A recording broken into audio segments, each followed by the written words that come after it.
Ох, много сладки неща си купих днес, доста съм доволна в днешния шопинг. Ей, я виж и тук има 70%, хайде да влизаме. Не, стига, цял ден позагуваш, моля те. Моля те бе, Не, ама чакай, стига. че 100 час май сигурно ще останете без пари.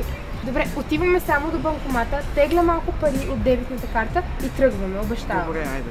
Виж каква сладка рокля, как мога да не си я купя?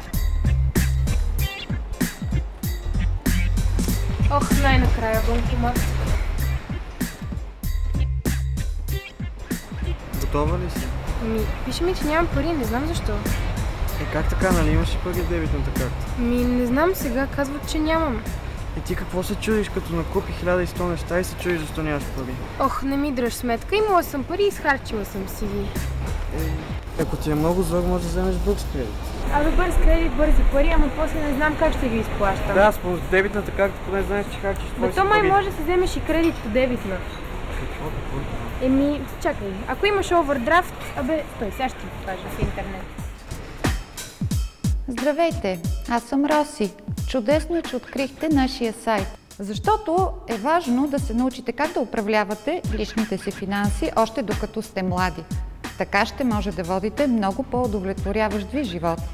Карти, бързи пари и кеш. Когато плащате с дебитна карта, използвате собствените си пари по разплащателна сметка. Обичайно по нея постъпват редови плащания – стипендия, издръжка, заплата, помощи. Дебитната карта е удобен платежен инструмент. Не носите пари в брой, но пък може да си изтеглите, ако ви трябват. Има и ред други предимства. С нея можете да си плащате сметки, вноски и така нататък. Все пак тези удобства си имат цена. Когато ползвате дебитна карта, вие заплащате определени такси на банката за услугите. Можете да си спестите излишните разходи, дори и да не са големи, ако сте запознати с таксите. Например, при тегляне на пари от банкомат на банката, издала дебитната ви карта, таксите са минимални или нулеви. Почти винаги има такива, когато се използва банкомат на друга банка. Ако сте в чужбина и теглите пари от банкомат, знаете ли какви са условията и таксите по вашата дебитна карта?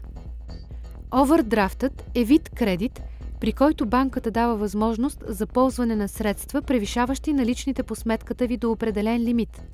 Например, ако имате 500 лева и сте договорили овърдрафт от 500 лева, то вие можете да изхарчите общо 1000 лева. Кредитът ви се погасява автоматично, например, когато ви преведат по сметката заплата или стипендия. Все пак трябва да внимавате колко харчите, защото може да се окаже, че всичките ви пари отиват за погасяване на задълженията, а после ползвате заемни средства, съответно плащате за това лихви. Въпреки визуалната прилика, има една основна разлика между кредитна и дебитна карта. С кредитните ползвате не ваши, а пари на заем. Сред предимствата на кредитната карта е възможността за гъвкаво плащане на задълженията. Най-общо, вие решавате кога, как, с какви суми да го правите, дали погасявате дълга си изцяло или частично. Задължително е обаче да заплащате минимални погасителни вноски всеки месец. Ако не го направите, се начисляват немалки наказателни лихви. Същевременно, кредитната карта награждава финансово дисциплинираните. Ако направите покупка, а после изцяло си платите задължението в рамките на гратисния лихвен период, няма да плащате лихва по това задължение. Така на практика ползвате безлихвен кредит. Както при всеки кредит, и тук плащате лихви за това, че ползвате заети пари. При кредитните карти лихвите обичайно са по-високи от, например, лихвите по потребителските кредити. Лихвите може и да са различни за различните видове операции. Например, една е лихвата за суми, послужили за покупки от търговец, например плащане в магазин, и друга за пари, изтеглени на банкомат. Затова е важно добре да сте запознати с условията по вашата кредитна карта. Действително, както е при дебитните карти, се заплащат такси операции. Няма такива за плащане към търговец, но може да са високи, например при тегляне от банкомат. Затова трябва да проверите тарифата си. Но дори и да не ползвате картата, вие заплащате твърда, предварително договорена при издаването на картата сума – годишна такса. Така че е добре да прецените дали искате да я плащате, само за да имате достъп до кредит по карта. За да издадат кредитна карта, както и при определене на кредитния лимит по нея, банките или издателите на карти изискват доказателства за доход, примерно трудов договор или друг документ. Проверяват и дали кандидатът изплаща редовно други свои задължения и кредити. С други думи, установява се кредитоспособността на кандидат. Действително, става бързо.